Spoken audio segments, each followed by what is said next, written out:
Okay, in this video, we will be solving exponential equations. This is our first question, and our second question will be this. And so, let's get started. So first we're going to say that 10 minus 7 is going to give us 3. We're just rearranging, and then we will move minus 11 raised to x over here. So we would get positive 11 raised to x. And so next, we will take the natural log of both sides. So we would get natural log of 3 is equal to x times the natural log of 11.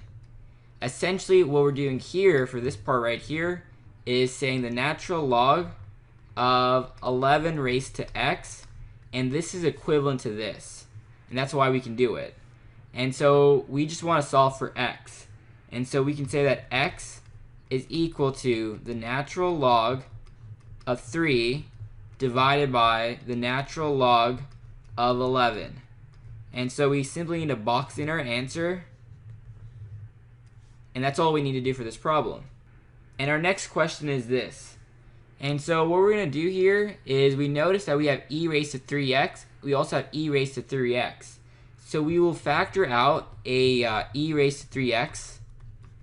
And then that means we have 5 times parentheses 1/2 raised to x minus 3 is equal to 0.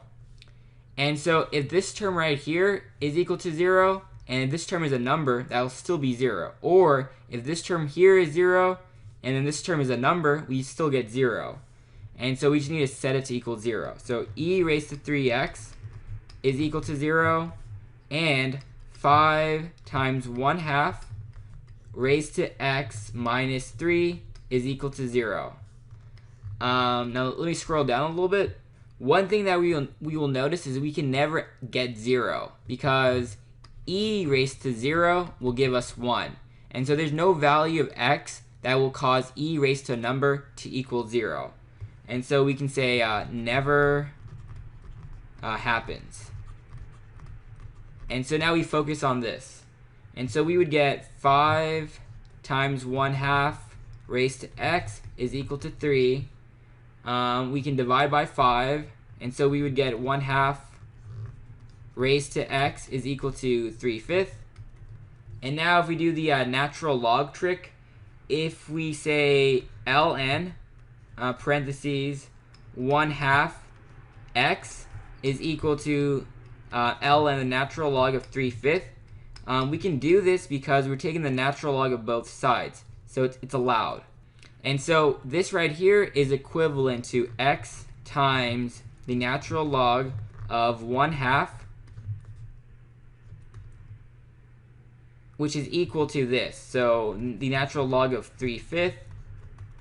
And so we can finally say that x is equal to ln natural log of 3/5 divided by the natural log of 1/2. Or we could even say the natural log of 5/3 divided by the natural log of 2. They're equivalent. But that's all we need to do for these two problems.